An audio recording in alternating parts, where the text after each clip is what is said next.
Good afternoon, it's Lee Cassidy from Tactile Technology and my regular Monday afternoon 2 p.m. session where we have In the Hot Seat with Lee Cassidy with a different guest each week. This week we've got Richard Bisiker, so I shall bring Richard in with us. How are we doing, Richard? Hello there. Afternoon. How are you today? Yeah, very good, thank you. So we like to start at the beginning because it's a very good place to start, as someone sang in a musical once. We'd like to know a really bit about you and your life. So if you could take us right back to the beginning, where you were born, a bit of details about your family, parents, and school time. Give us a bit of an idea. Sure, yeah. So, originally from Leicester, and parents. My dad was technical drawer, and my mum was hairdresser. So I also have a natural dad as well as a stepdad. Both of them then set up their own businesses. And when I was in my early teens, I had a stint at working in both of their one was in a factory, one was, both sort of factory manufacturing, small unit, and had my first sort of experience of working on the front line in that sense. And so Leicestershire, all of that. I think didn't really do any university or anything like that, but sort of studied computer science originally, and then. So what led you to that, though? So, I'm trying to guess your age a little bit, but, computers were not, in my day, we didn't have computers at all in homes or anywhere. I went into technology in the 1980s with no knowledge of computers other than Tomorrow's World. Well, that was it. I figured that computing was the future. It was very basic. And my first job was putting punch cards into the machines, and then the great big reel of magnetic tapes that were literally about 2 foot wide, and they would break frequently under tension. So you used to have to slice them and then put them back together with sellotape and re-put them on it. And that was for the British Gas in Leicester. I remember tape-to-tape data stuff very well. We used to have air plenums as well, so you used to suck the actual tape into like a little like container and use air to control it, so it didn't snap as easy as some of the older ones with where you're going round little loops and things. It could, when you up, could snap quite easily. This created like a little reservoir of tape using air, which was quite good. Yes, I mean, I did a further education college in Leicester and got a computer science sort of a BTEC national diploma, I think it was called then, and got my first job as a computer programmer writing accounting programs, which was delightfully boring. And we rotated around into a customer service desk. And that's where I really found who I was, because I had 3 things to do. One was to calm down a very angry customer, usually because the payroll had just dropped out and obviously under time deadlines. So it was to calm the customer. Then it was to go into the code, literally to dig in like a detective and find where the broken code was, and then correct it, of course. And the final thing was to go out on site and put all the new version into place and make sure everything ran smoothly. I love that. I love the people. Like we have nowadays over the air updates and things, so coming across over the internet and things are automated. It was a bit more manual then, wasn't it? Absolutely, yes. You'd print out the great big sheets of paper, green music lines and white spaces, What languages were you developing in then? Well, that was digital mainframes, and so it was Diebol, a version of that. I remember Diebol. Yeah. I did a bit of assembly. PDPs, if you remember PDPs. Oh, sort of. I'm not too sure, to be fair. They were digital, and then we had VAX. VAX were the next big minis on, then Microvax, which was the next one on from those. So it was more minis with DEC and digital. Yeah. So I enjoyed the customer service side, and I jumped ship from that company. I was, I think, 17, 18 years old, and bounced on a couple of others because they promised me customer service roles, and I ended up programming again. And so I moved on to a company that did basically selling computer solutions. So that would be the software and the hardware, everything that was required from scratch. And I did that for a little while, enjoyed that because I had the customer interaction.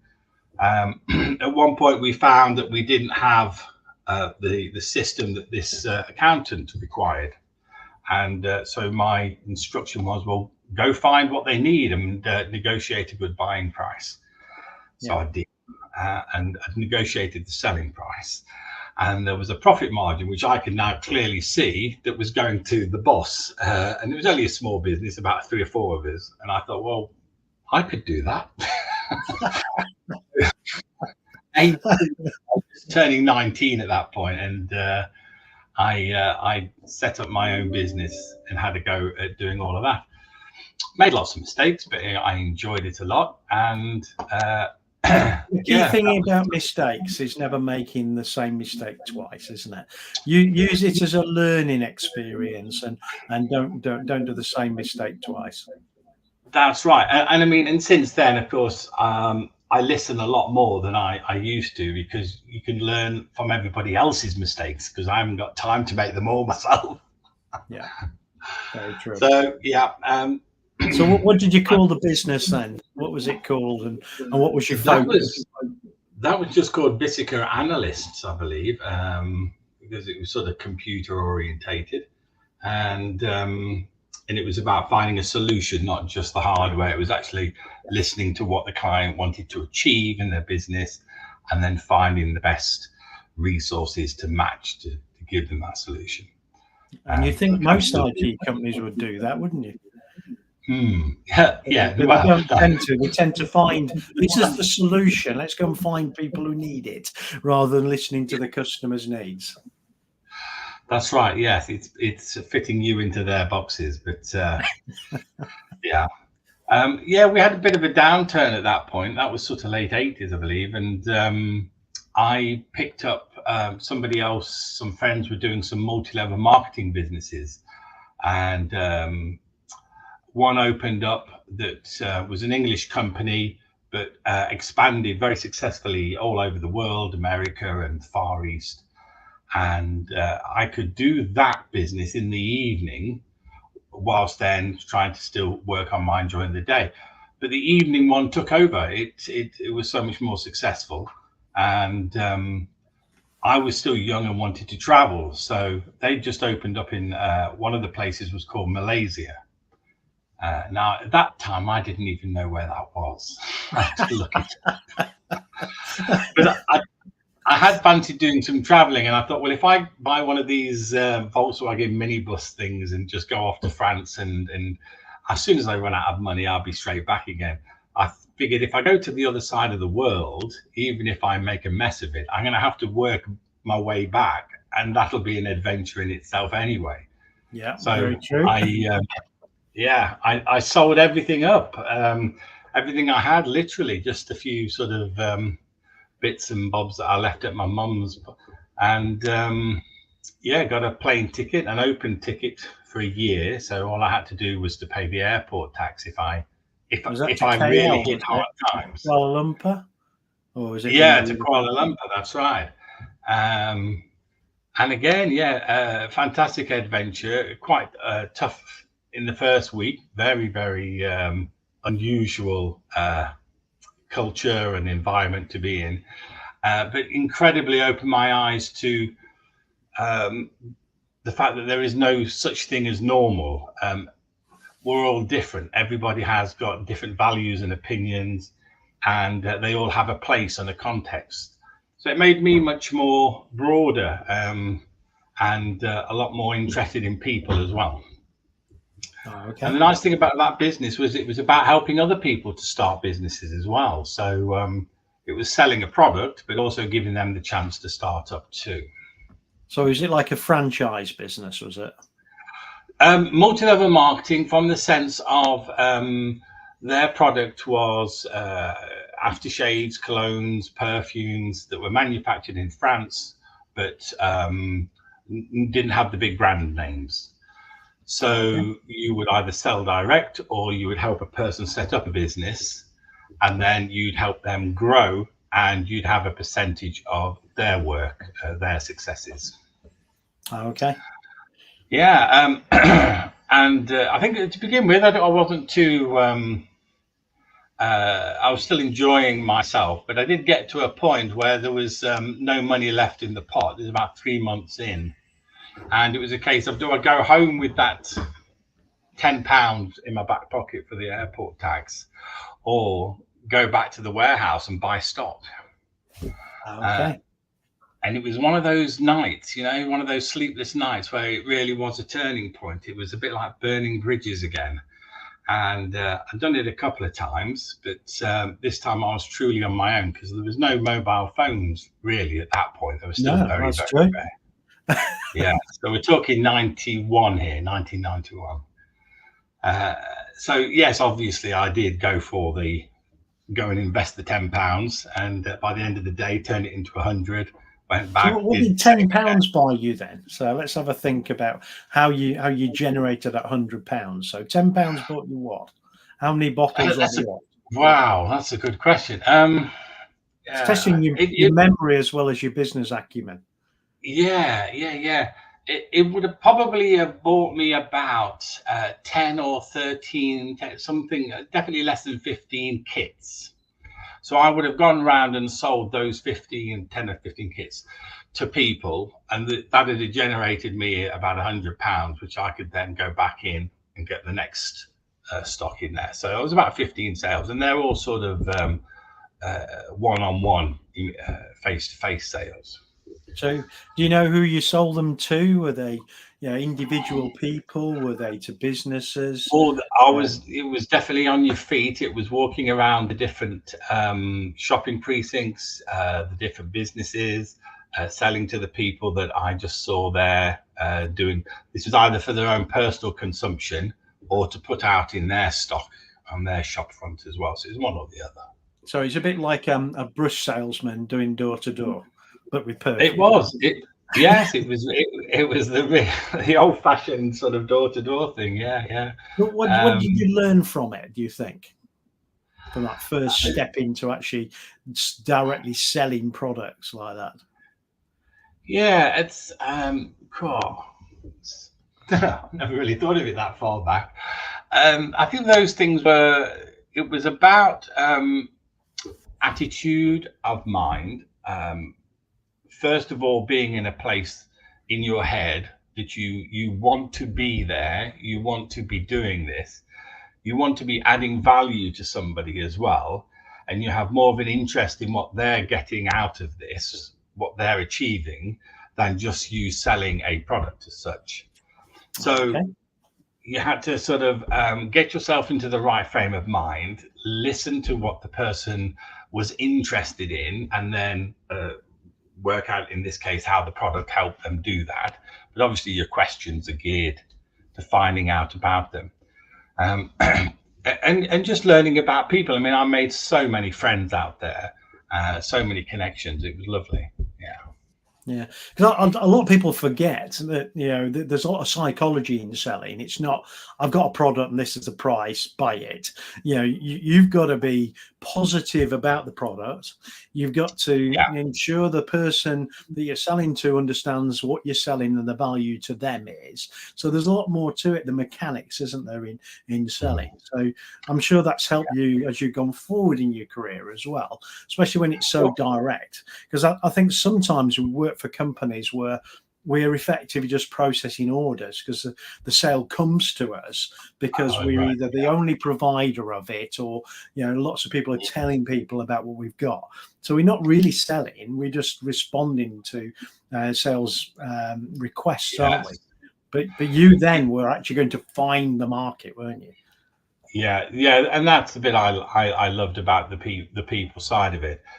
And of course, what happened with this particular type of business, and there are many successful ones still running, is that they pour a huge amount into personal development training to help all of their suppliers, the salespeople, to be able to look after themselves on the good days, the high days, and the low days, and to be able to plan and to organize and to structure themselves as a business. So I'm learning all of this too, and I'm passing it on. And of course, you learn more when you try and teach somebody else. You know, you learn so much more yourself in the process of doing that. And as a result of doing a lot of that training, I did find that I thoroughly enjoyed that and got more involved in more formal training.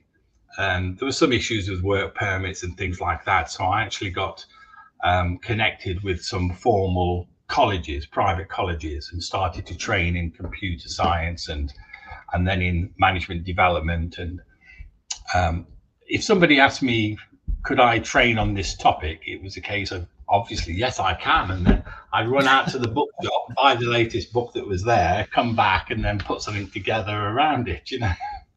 But that was youth for you.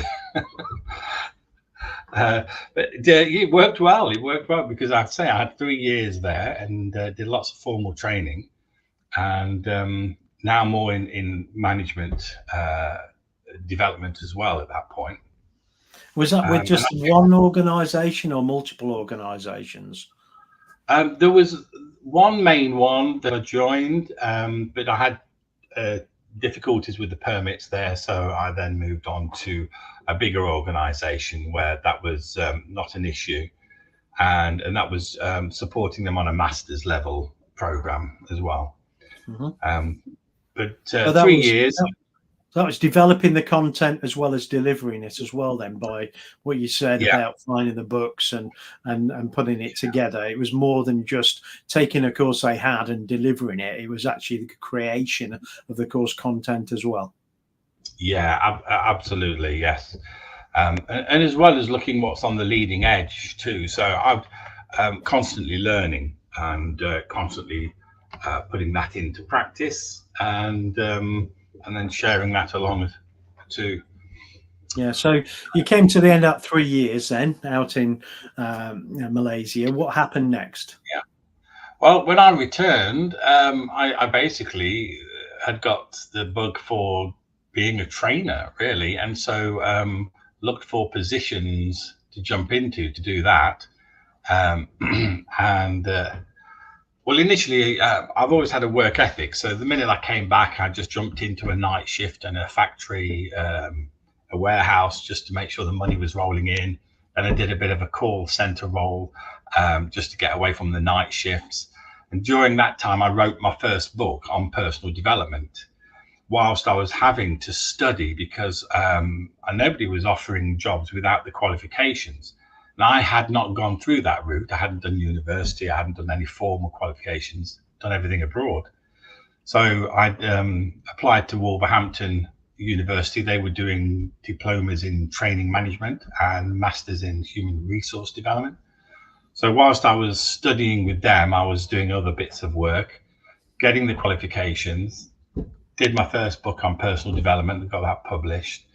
And then at the end of the qualifications, got a position as a training manager for the Wolverhampton Healthcare. And that was an interesting job, just helping set them up.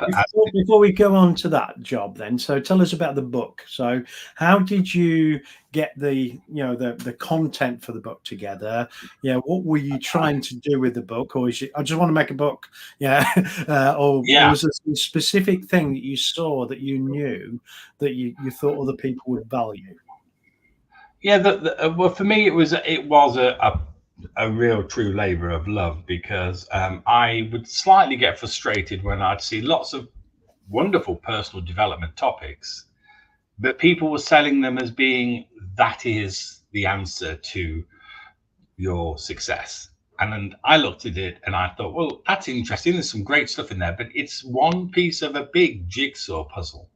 And there are many other pieces. And some of these pieces are more complex to do if you haven't done some of the simpler ones first. So there's a kind of a sequence that you go through, as well as layering the knowledge. So I sat down and sort of looked at all these jigsaw pieces and put them all on a massive, great big A4 sort of flip chart paper, not A4, A1, and and mapped, just did a kind of a mind map, Tony Buzan's mind map stuff. And then I felt, if all these pieces are in place and you do them in this order, you've got a far greater chance of achieving a real personal sense of confidence. Through these last sort of 3 or 4 years I'd been out there, I'd gone through some huge highs and lows, some real lows and some real kind of challenges. So I'd really experienced a lot. And when I came to the point, when I came back and I met some of my old friends, to me, it was like they were doing the same thing I saw them do 4 years ago, like it was yesterday. And I just they'd not really developed a great deal. They were the same people doing the same thing in the same way. Yeah, not in a nasty way, but it's sometimes we can get trapped. It's 1 year's experience repeated 20 times kind of job. Yes. Yeah. And mine experiences were all phenomenally, wildly different. And so I'd been tested a lot. And so, yeah, I put all that together in the book, and that was a personal development journey, really, of getting these simpler things right first, and then moving into the next layers, and then the dialogue. So what was the book called? I'm going to go and find it while we're doing and see if you can still buy it, and then I'll post it, stick it on as a banner in a second if I can find it. It'll probably be out of print. It's called More of What You Want, not More of the Same. More of What You Want.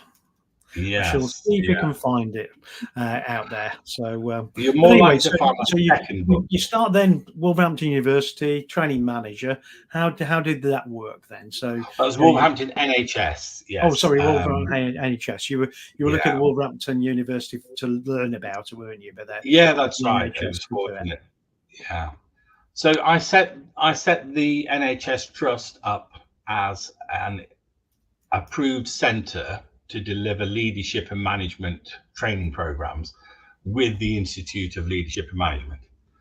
So that required me putting together the programs, getting them assessed, authorized, certified, and then we could deliver them internally as proper full-on qualifications for our internal managers. So the concept was to save the NHS some costs, to make us internally. I just found the book, and I'm assuming 1st of January 1996. Yeah, 96. That's right. Yeah. So I've just found it. So it's More of What You Want, Not More of the Same. The book that shows you how to attain and sustain personal confidence and success. Absolutely. Yeah. And it's still available on paperback from Amazon, of all places. Yeah. I shall stick it on as a link in a second, so that people can find it if they choose to. Yeah. So I enjoyed my time with the NHS, but I was the only person there. I was the trainer as well as the manager. I had one admin assistant, and after a few years, I can't recall now, 2 or 3 years. I wanted to work with other people to continue to learn and expand from others. So I wanted to work in a bigger team, learning and development team. And I looked around, had a round of interviews with different companies, and a couple came forward, a couple of offers. And the one that I took was really interesting because it didn't seem to be the biggest, fanciest company. It was Bernardo's, the children's charity. But the reason I took that one was because they had a team of about 15, 16 trainers, and they had a national coverage. They were training the corporate fundraisers, the volunteers, fundraisers, the shop retail managers, and the managers of the projects. As Bernardo's didn't have homes by that point already, the ethos was better to keep the affected children with their community and their parents or their family in whatever shape or format it is. So it had got a lot of the right values for me, and I had a chance to spend time with a very experienced team. And I love the traveling. Traveled all around the country, lots of different cultures, going into different areas, deprived areas as well, and helping people with all sorts of things that were business sense, but also that personal confidence was in there too. Okay, I've just found another book, Unlock Your Personal Potential. Is that you again? Yes, that's the second book. That's right. So, well, if anybody wants to look at that, there we go. Another Amazon link if anybody's interested in unlocking their personal potential. And that book came not long after, because at that point I wanted to go back to working for myself, and this is where I really this is what I've been doing for the last 20 years now, is working in my own business, which I called Personal Summits. Reaching Your Personal Summit is on that basis. And the book, that second book, was because a publisher came out and said some other person was originally in line for doing it, but had let them down, and they had a 3-month deadline. And because this was my business now, and I was just providing a lot of coaching one-on-ones as I'd left Bernardo's and working for myself, it was a very easy thing for me to do. Again, I had this map in my head of things. How could you do some self-coaching? Well, you needed a set of tools, you needed a structure, and you need some exercises and case studies. Well, by this time, I'd got a lot of case studies from the people I've been coaching already whilst developing the business. And so the following day, after getting this email, I jumped on the train and went down to London and sat in front of someone with my chapter headings and said, if you need a book in 3 months, this is what it'll be, and I can do this for you.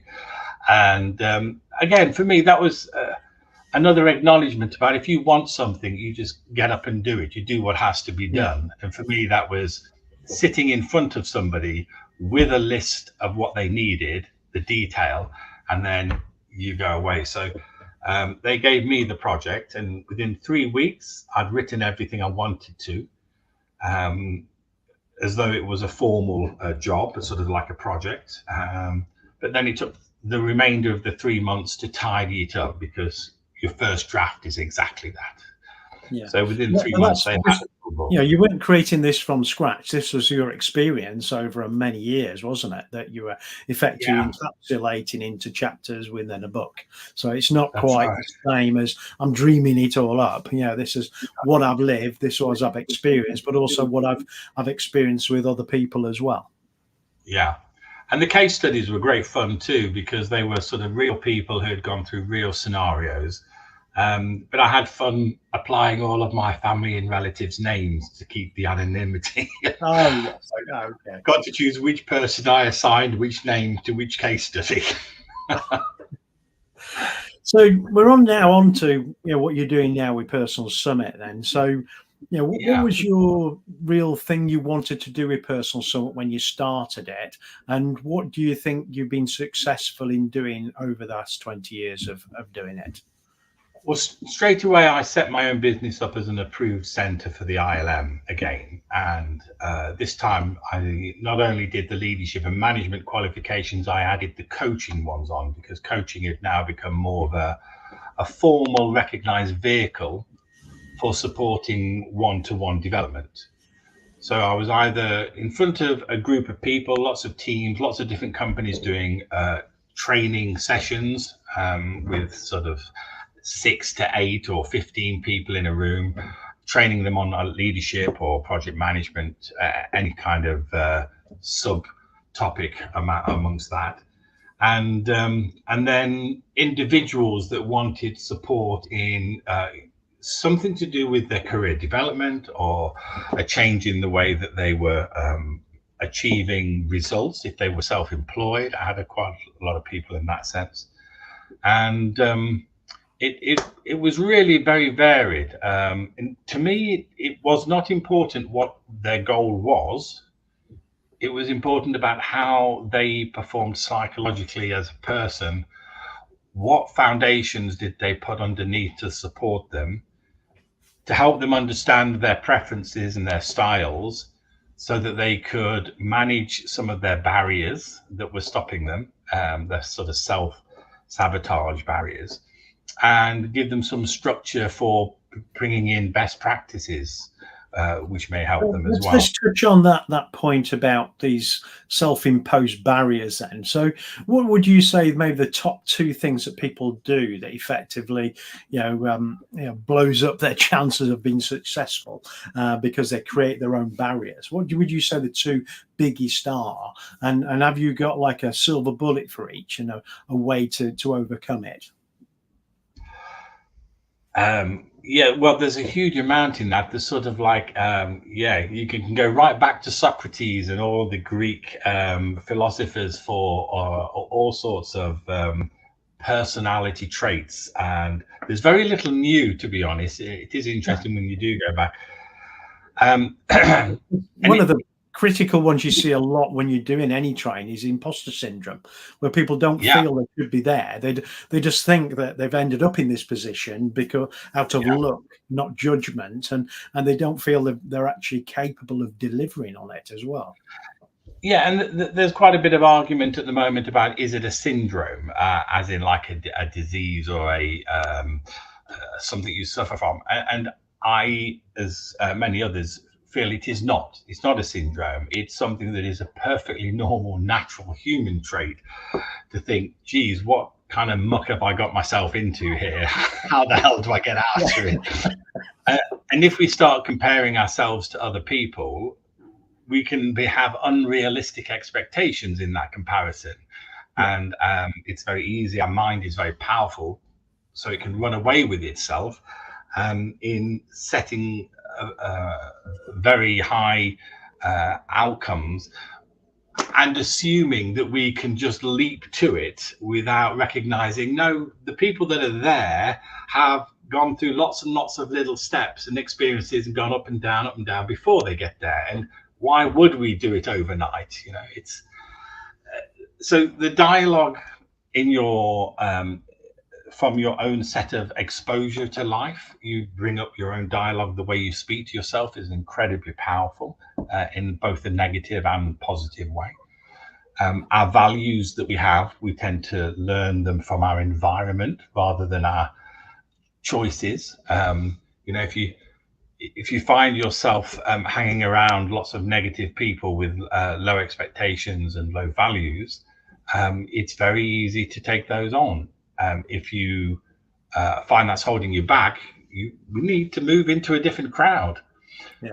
Sometimes people say to me, well, yes, but my family has those, the people I'm linked with have those. I say, well, don't go there so often, and when you have to, perhaps don't stay so long.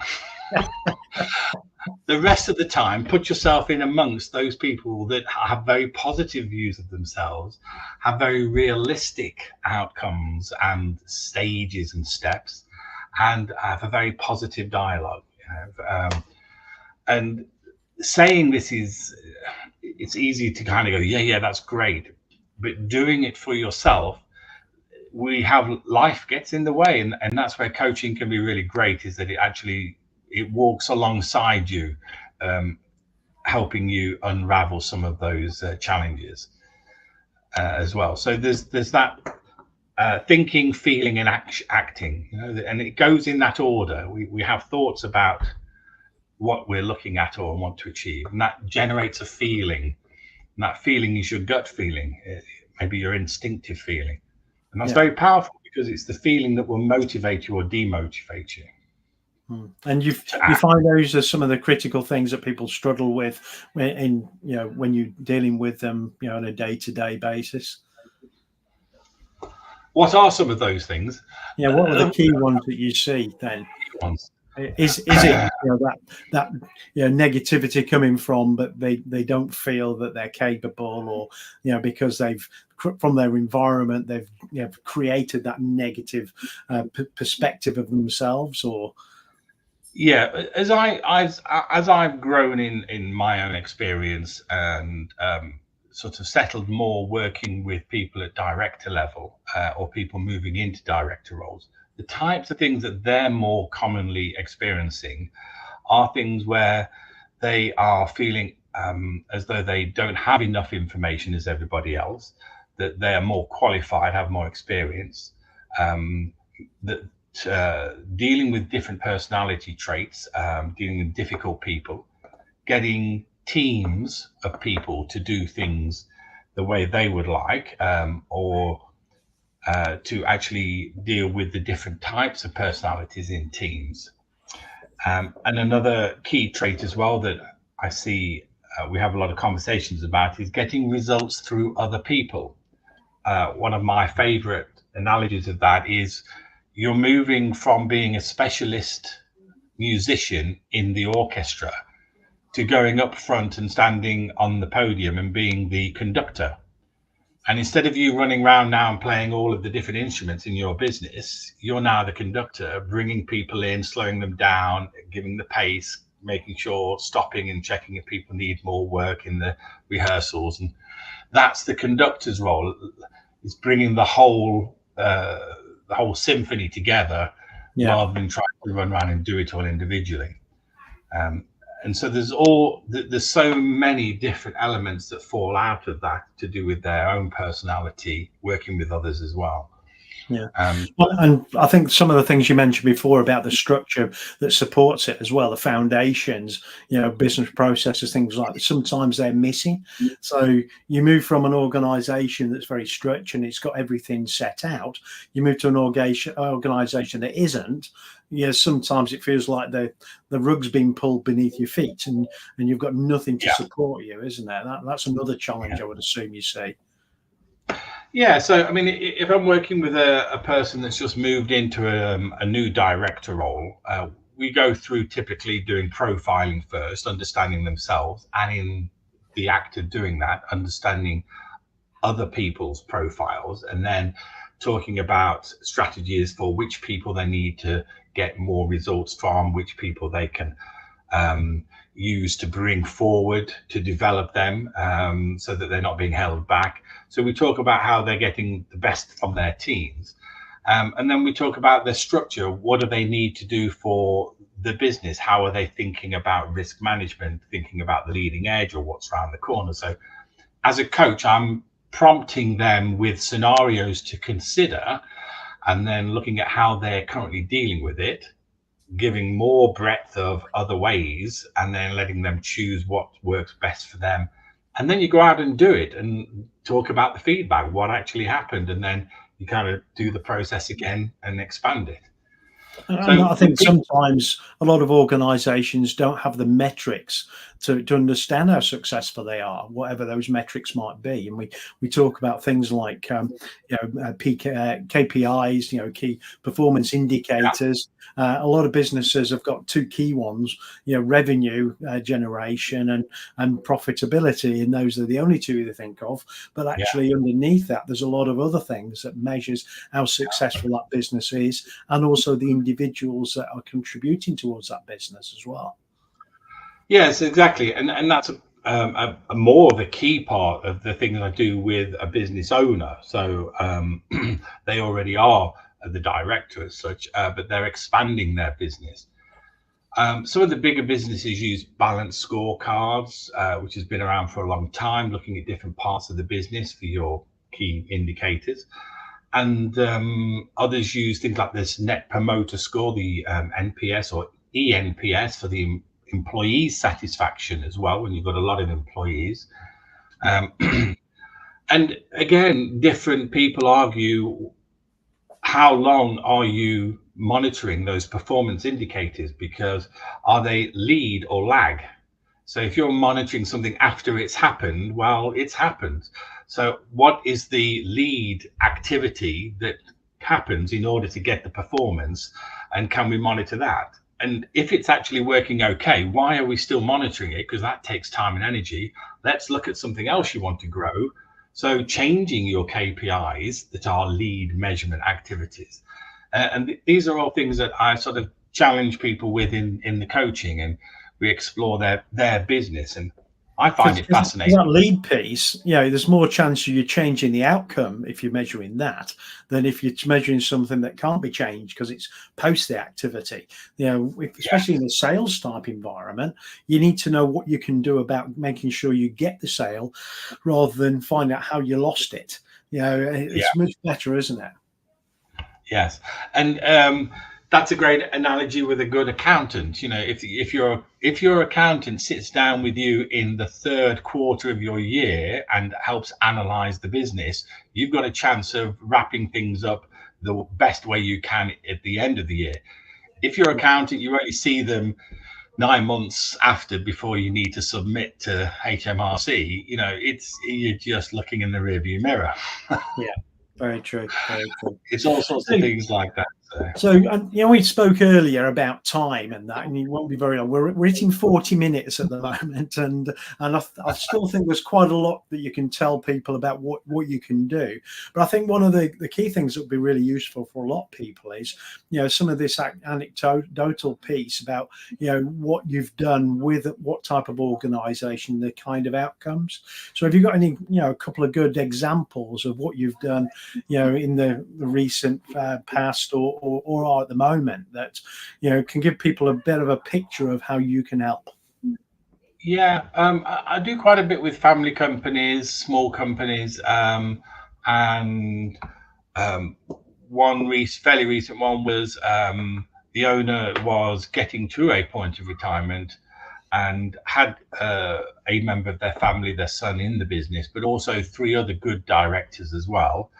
But they were all good at their job, and he noticed that as a team they weren't strong enough and didn't understand enough about the business, like the whole symphony, not just their piece of music that they were playing. And they went out to tender, and I pitched on with many others, but the feedback that I had was they chose to work with me because I listened very carefully to what they were trying to achieve and what they'd currently got in place that was already they felt was good, and what problems they felt they actually wanted to change. And then from that, built a program together. So I put the team, the 4 people, through the ILM leadership program because that was something they wanted. And then also we did some coaching that was around how they work together as a team. We looked at the structure that they put into the business, all the things we've just spoken about, to be honest. And the outcome was the owner felt far more relaxed and able to retire and hand over the reins because they could now see the evidence of the team working together, that they were thinking about the business and its growth, thinking about beyond the current survivability and also the future evolvement of their industry that they were in. And that was a manufacturing company. So and I still get calls from them now and again, and have chats with them about individual things. But the bulk of the work was done at that transition point, and that helped them. And what measurable success could you see from it, other than they improved their communications, their individual activities were improved in leading the business? But what measured outcomes would you see? The big success growth or something? The boss retired, and it remained in the family, and it remained with a solid team of directors, and the business is still growing today. You can put figures on it, but to me, it was a case of a successful business handover, a team of directors working together, and the continued growth of the business in safe hands. Yeah. Okay. Any other examples you'd like to tell people before we finish? Because we're coming up to 45 minutes now. So even though you didn't believe we could talk this long when we started earlier today. Yeah, you got me onto, and we haven't even talked about flying. But anyway, I know, another thing. No, yeah, let's not go there. Another example was a couple of directors that had moved up in a larger organization, and their senior leadership team felt that they were ready for promotion, but weren't quite the gravitas of understanding the governance side of the business and working with, again, getting results through other people. So I've been in the Institute of Directors for 20 odd years, 25 years. And chair for our local region now. So, and as a chartered director, having gone through all of the governance training, I'm able to bring that into those people I'm working with to help them look at, I mentioned about risk management, to look at some of the ways that they were moralistically looking at their projects that they were working with and the staff handling. So we get into some HR topics as well, which do go down specialist routes, but we talk about it from a point of view of what's going to help the team feel engaged and motivated, but also what's going to prompt them to change behavior to be more effective at perhaps some of the things they don't enjoy. In any job, we have hopefully 80 to 90% of things we enjoy and a good chunk of 10% of stuff that we just have to do that's not in our strength range. So it's getting the team to work with those. So those directors, again, a lot of it was about mindset and giving them a broader view by asking questions so that they would consider other people in the mix, what type of constraints their senior leadership team had, how they had to perform for them, but also bring their the people that reported into them together. So there's, yeah, I have to generalize, unfortunately, because it's all very different, specific. Yeah, it's everybody, every individual and every business is going to be different, and also the stage in that business as well. From the early day, startup business to the other end of the spectrum, a very traditional business been around 100 years. They're very different, it's the nature of the beast, isn't it? Yeah, that's right. Yeah. Well, let's tell people a few bits more about you. So if you're interested in knowing more about the business, there's the business website if you want to jump on Personal Summits. There's also LinkedIn details for Richard. So if you want to go and have a look at Richard's history and also his contact details are on there as well. On the, contact information side of things, there's Richard's email, so you can drop Richard an email directly. If you've got a particular requirement for your business or for yourself personally, maybe drop Richard an email and talk about what you're trying to achieve, the challenges you have, and see if you could help with that. Those books we looked at before, let's have a go through those. I'm sure there's some still great learning, even though we're looking back to 96 and 2001. So we've got two of those books, Unlock Your Potential, and also the other, which was more of what you want, not more of the same. Also very relevant for people to look at. So finishing up, I always ask two questions towards the end. And the first one is, what's the best meal you've ever had? Where was it? Why was it? And sometimes it's the meal. Sometimes it's the venue, sometimes it's the people, or sometimes it's the actual celebration because it's a particular event in mind. So what would you say is the best meal you've ever had? For location and just sheer delight of surprise, there's I did a lot of work in London last year, and I found by pure chance, near the Euston Railway Station, just above there's kind of not a marquee, but a selection of all sorts of, in Malaysia we call them hawker stalls, so street stall street food type. Yeah, and it's all inside under canopy. And there was a Malaysian restaurant or stall there, and all of their dishes. Once I'd found this place, every night I was in there, and it just kept bringing back old memories from like 20, 30 years ago, which was lovely. Yeah, and I think sometimes food is that. It's about history, isn't it? It's point in time, music, place, taste, people. There's lots of things draw us to it and hook us to a place, isn't it? That's right. Yeah. And of course, the wonderful thing about that was there's the Indian and Malaysian fusion, all sorts of things there. But for pure delight of cooking, my wife doesn't eat meat, but we have fish and vegetable dishes and cooks absolutely wonderfully. So I'm very lucky. I get to eat very well. And then the final thing I would ask, and I'm sure there's lots of options here because of what we've heard so far, is what's the most adventurous thing you've ever done? And that could be swimming with sharks, climbing Everest. It could be starting a business. What is you say is the most adventurous? It could be getting a ticket to Kuala Lumpur. You never know.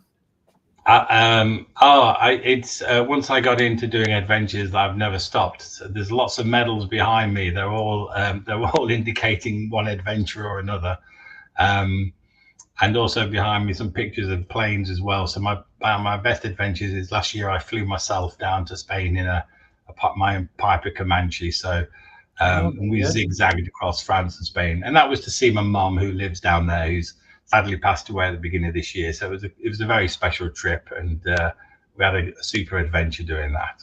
Okay, that sounds great. Well, I'm going to shut things down in a second, so if you could hang around. But one thing, if you're interested in promoting your business or yourself, telling us about your journey, drop me an email. At the moment we've got slots in end of October, beginning of November. Next week we've got Josh Mason on, who Richard would be interesting because he was a US Air Force co-pilot on C-130s. I was a flight simulator engineer on C-130s, so Josh and I get on really well. But also, it's talking about his life around cybersecurity, and he's a big promoter of helping people get into cybersecurity. So we'll see some of that. And he's just taken a new role with a cyber range company, so we'll hear all about that. So 2 o'clock next week, come and join us with Josh Mason. But thank you very much for joining me today, Richard. It's been really good. If anybody's got any questions that they want to put up when we've got the post completed out on LinkedIn, YouTube, it's going out to Instagram and also Facebook. So if you've seen this on any of those channels, comment on there, and I'll make sure that Richard gets any of your questions and we'll answer them through the comment section in there as well. But again, you've got all the contact details. Thank you very much for joining us today, and hopefully see you next Monday at 2 o'clock. Thank you very much. Thank you.